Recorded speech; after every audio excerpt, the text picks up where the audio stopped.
فأنا ناصح لإخواني بالصدع بالحق تبيض وجوههم. السكوت في مسألة الحزبية يضرها، فاصدع بما تؤمر وأعرض عن المشركين. سلامي على دماج ورجالها والشيخ يحيى ودار العلم يا سعد بانيها. الحمد لله حمدا كثيرا طيبا مباركا فيه كما يحب ربنا ويرضى. أشهد أن لا إله إلا الله وحده لا شريك له، وأشهد أن محمدا عبده ورسوله صلى الله عليه وعلى آله وأصحابه ومن تبعهم بإحسان إلى يوم الدين. أما بعد. Pertemuan yang lalu kita mengambil beberapa syubhat yang kembali kepada satu syubhat pokok, yaitu berkaitan dengan orang yang pertama kali mengadakan peringatan Maulid, yang menurut mereka orang ini dipuji oleh para ulama ahli sunnah, yaitu Malik Muzaffar menurut mereka. Setelah kita lewati bahwasanya ini adalah penetapan yang salah. Lalu siapa yang pertama kali dalam tarikh mengadakan peringatan Maulid? Indah Abdurrahman Munaf. Al-Fatimiyun Al-Ubaidiyun yang mengadakan Maulid kapan?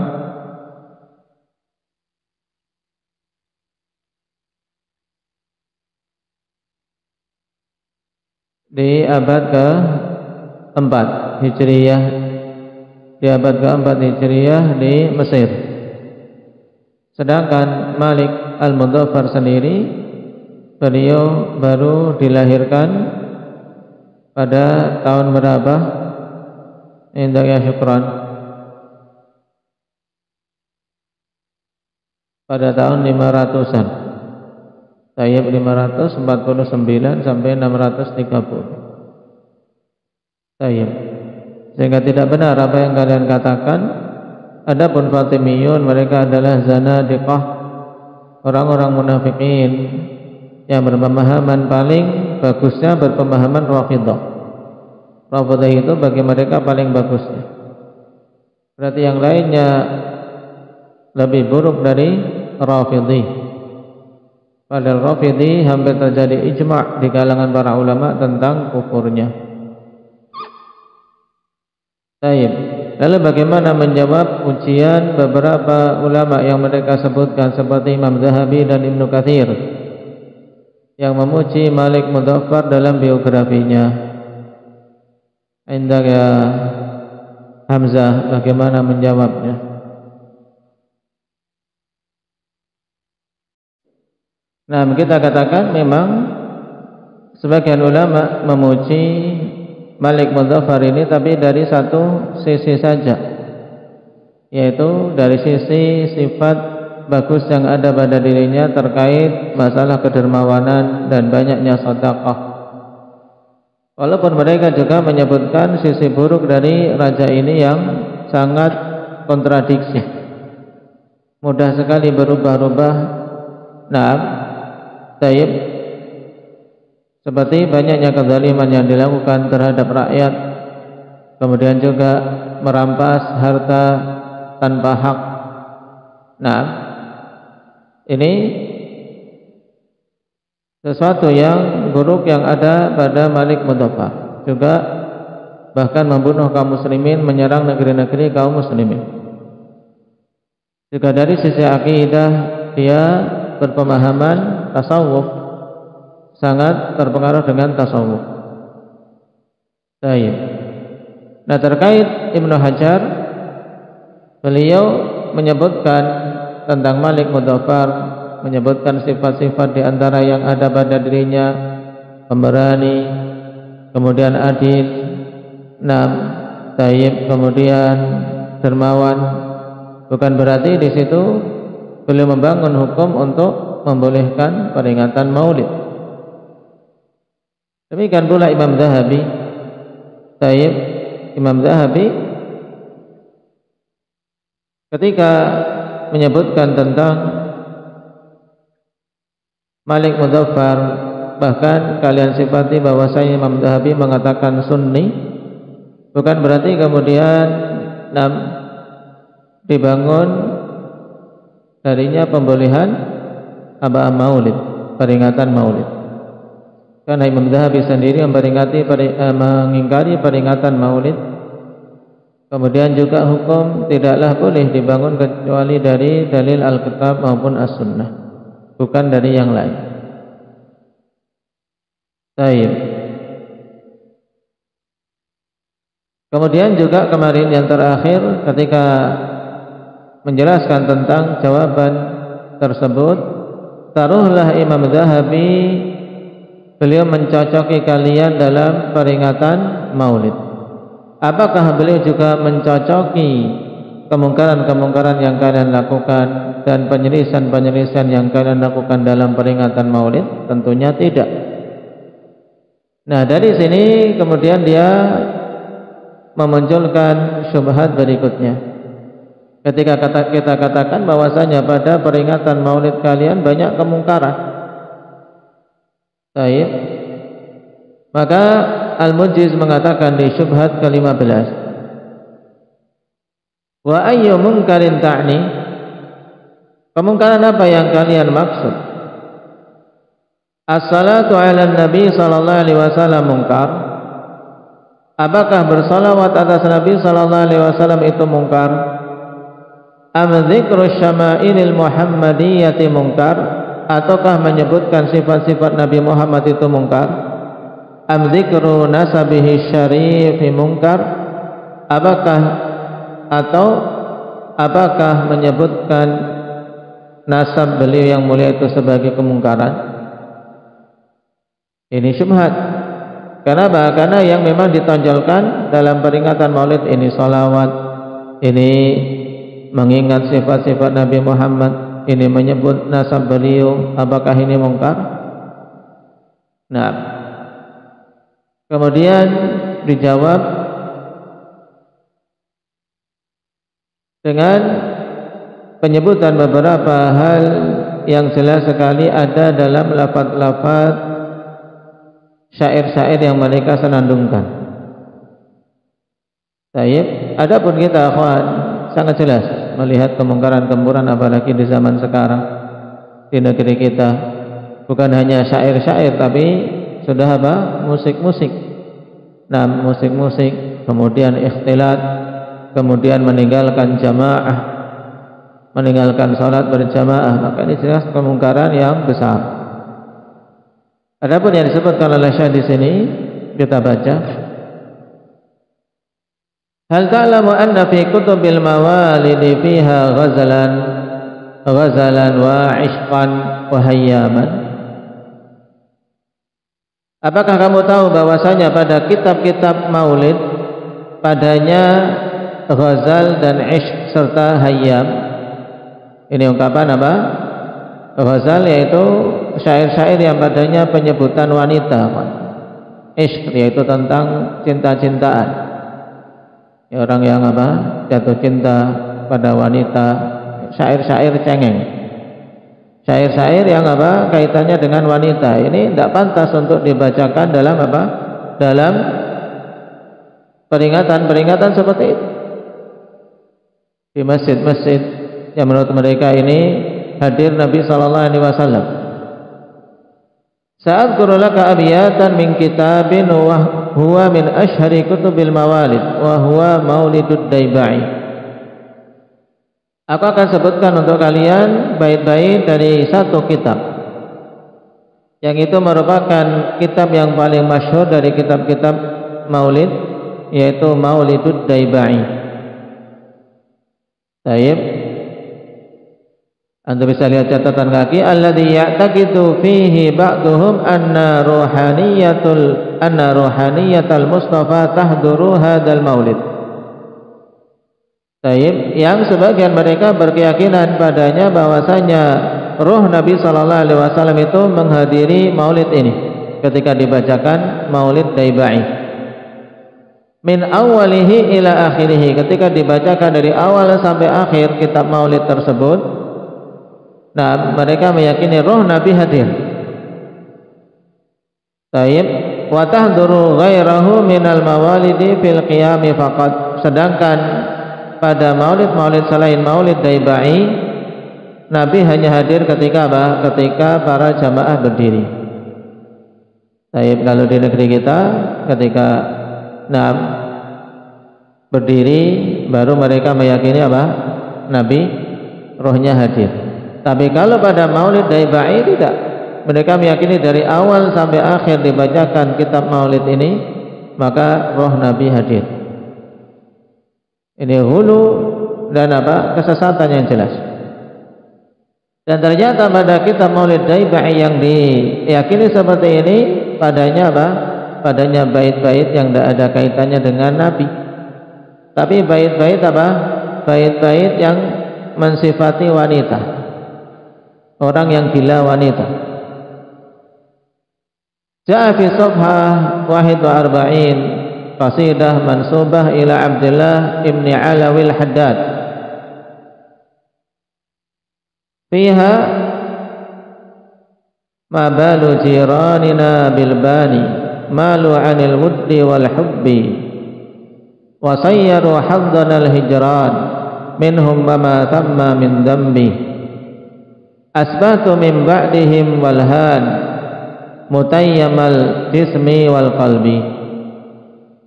Nah, ini maulid tapi apa? Mensifati tetangganya. Ya, kenapa tetangga kita ini tidak peduli dengan saya? Nah, taib, dia malah tidak peduli dengan rasa cintaku kepadanya. Nah, malah memberikan bagian untuk kami dengan meninggalkan. Taib, padahal kami tidak ada dosa apa-apa. Taib, yang menjadikan apa? Hati ini penuh dengan kerinduan, mengharap-harap balasan cinta dari wanita tersebut. Ini kan nama ghazal. Namanya ghazal dalam syair Arab, syair-syair seperti namanya syair ghazal, kaitannya dengan wanita. Demikian pula yang setelahnya, ikhwan. Nah, pada qasidah yang dinisbahkan kepada Umar ba Makhramah. Dan perlu diketahui maulid Daibai ya, sebagaimana kita ketahui asalnya dari Yaman, dan kebiasaan-kebiasaan di negeri kita yang dilakukan oleh ahli tasawuf dan yang terpengaruh dengan aliran tasawuf, ya adopsinya dari Yaman cara-caranya. Dari sufi Yaman, terutama Hadramaut. Dari namanya saja ini sudah kelihatan Umar ba Makhramah. Ini juga kaitannya dengan wanita. Haifa mayyasatul qudud yakadu yaksu jismaha sya'ruha. Mensifati apa? Kecantikan wanita. Tidak perlu kita baca. Baik. Wa qala aidan, dia juga mengatakan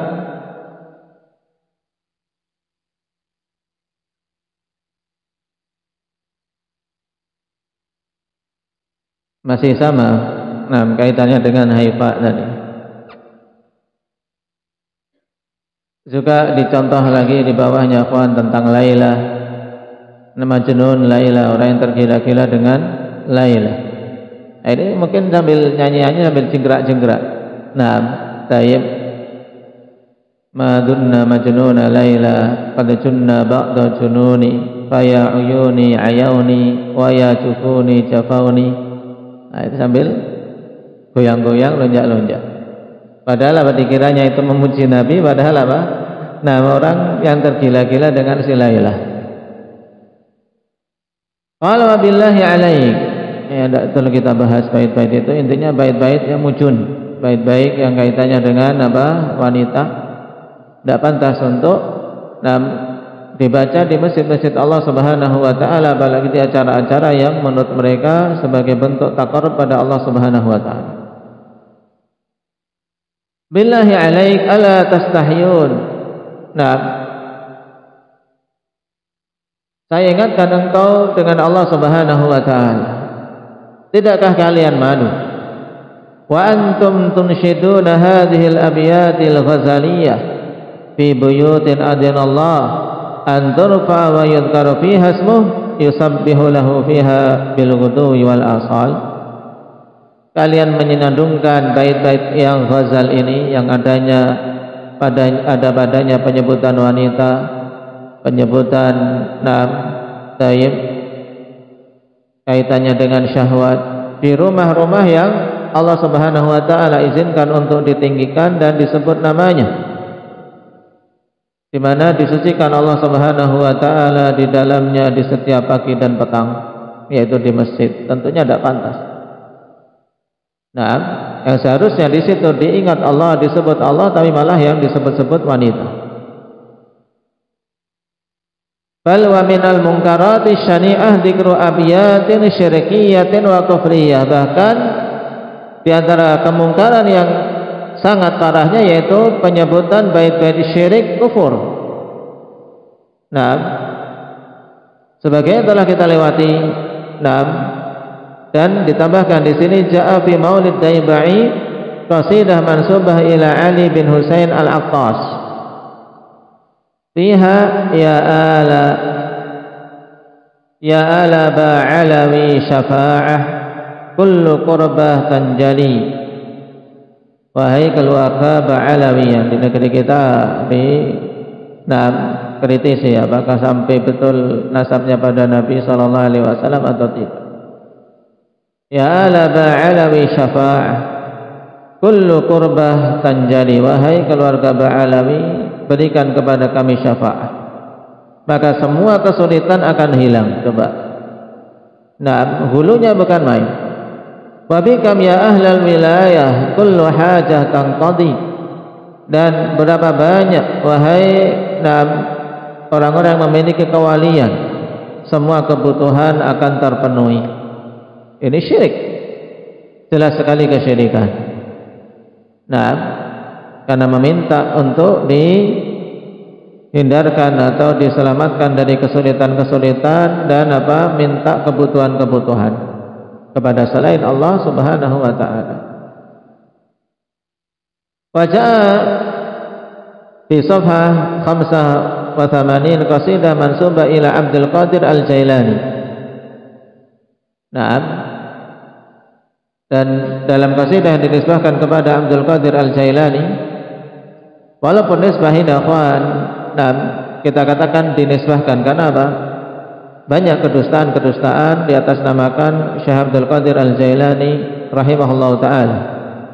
Dan sebagian telah menulis risalah tahqiq tentang hakikat Syekh Abdul Qadir Al-Jailani. Pada hakikatnya tidak seperti yang diyakini oleh orang-orang sufi.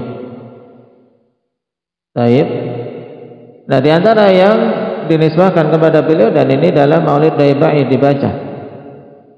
Baik. Kullu qutbin yatufu bil baiti sab'a wa ana al baitu ta'ifun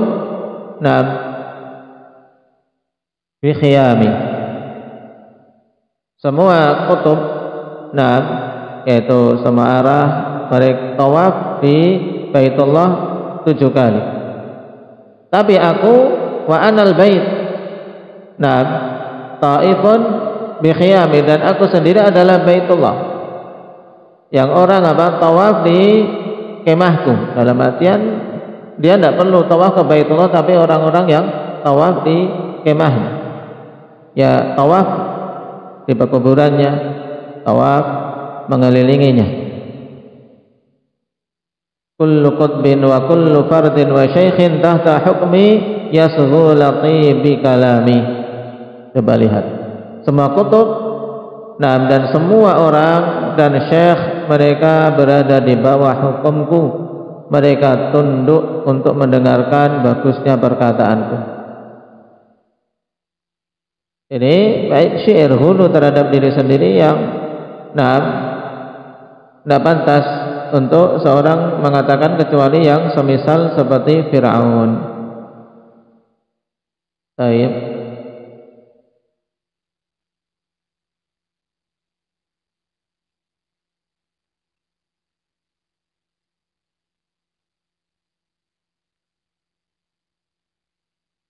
Ya fakiri in kunta ma'naka in kunta ma'naka ma'ana.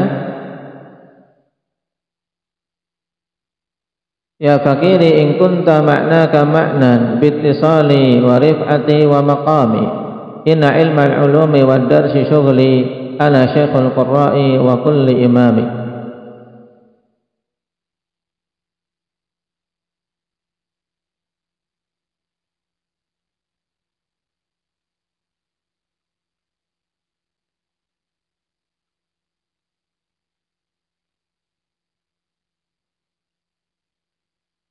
Sebelumnya biasa, kemudian yang parah juga qalatil awliya jami'un bi'azmin anta qutbun ala jami'il anami.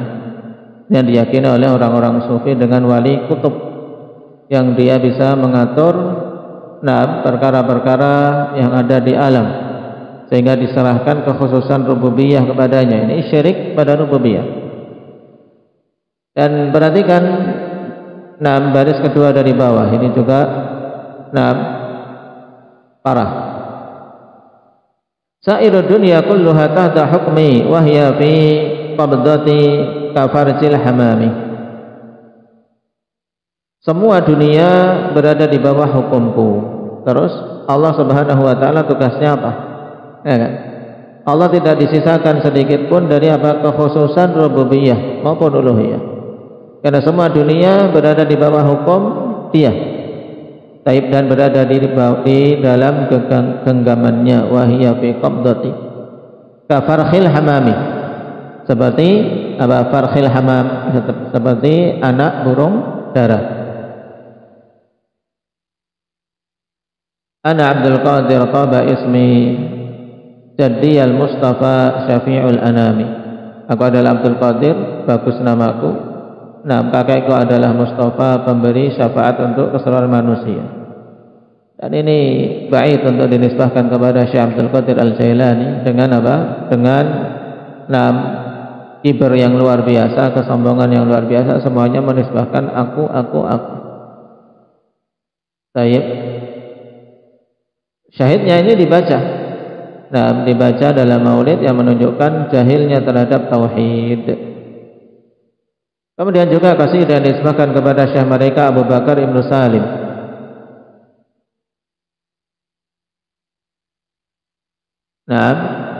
Ana qablil qabli fa badaitu ala haliyaha. Kemudian ana hadfun li ahli al-adli wa naral jahimi utfiha. Luar biasa. Taib menganggap dia yang paling awal, kemudian apa? Aku yang menghukumi, yaitu memberikan kepada ahli ana hadfun li ahli adli. Kemudian yang parahnya apa? Wa naral jahimi utfiha, dan api neraka jahanam aku yang mematikannya. Tidak, neraka jahanam dia matikan. Jadi selamat, walaupun berbuat apa-apa ikut dia, nerakanya dimatikan. Gimana tidak ngikut, ya kan? Nerakanya saja dimatikan. Na'udzubillah minasyirik. Kemudian bawahnya lebih parah lagi di sampingnya. Ana arshuha wal kursi wa ana lisama baniha. Aku adalah arsy-nya, juga aku kursinya. Dan aku adalah pembangun langit. Ya, ana lisama baniha, aku yang membangun langit. Baik. Yang seperti ini menunjukkan mereka juga meyakini wahdatul wujud, bersatunya diri mereka dengan apa? Dengan pencipta menurutnya. Kaidah kufur. Dan memang ahli tasawuf kalau sudah parah, akan sampai pada tingkatan wahdatul wujud. Bersatunya antara apa? Antara pencipta dengan hamba. Dan ini dibaca dalam maulid.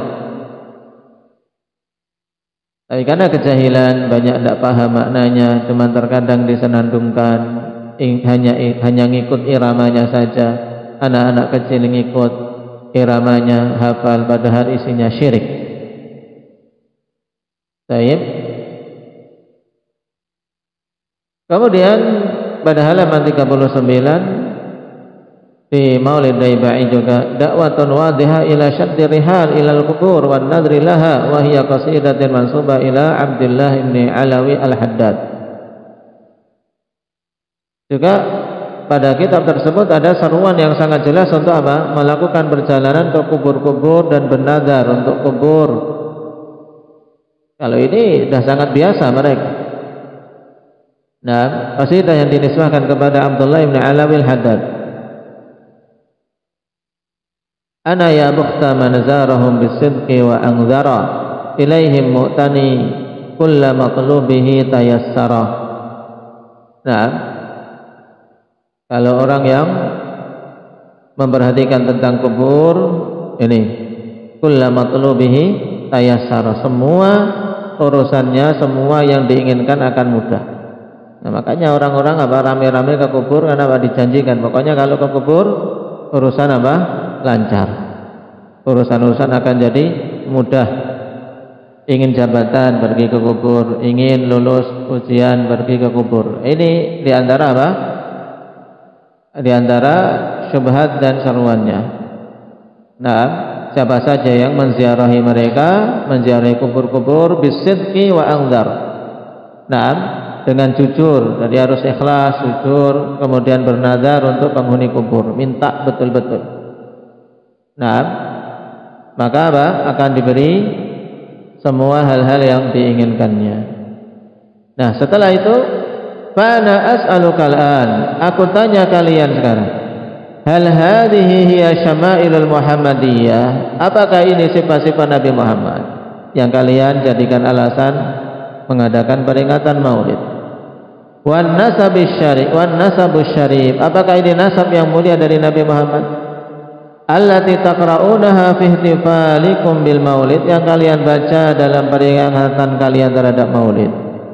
Am annaha ma baina syirkin wa ghazal, ataukah itu perkara-perkara antara kesyirikan dan perkara-perkara yang ghazal, perkara-perkara yang kaitannya dengan wanita, perkara-perkara yang kaitannya dengan syahwat. Tidak akan bisa menjawab karena fakta jelas. Taib, bahwasanya alasan mengingat Nabi itu alasan yang hanya dibuat-buat saja. Taib. Nasallallahu al-afiyata wassalam.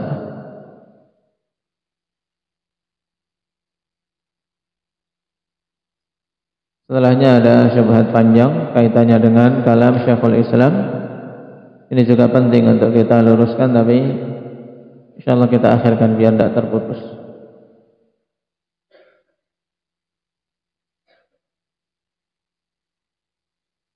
Karena mereka juga dalam membuat syubhat mencari-cari kalam ulama kita.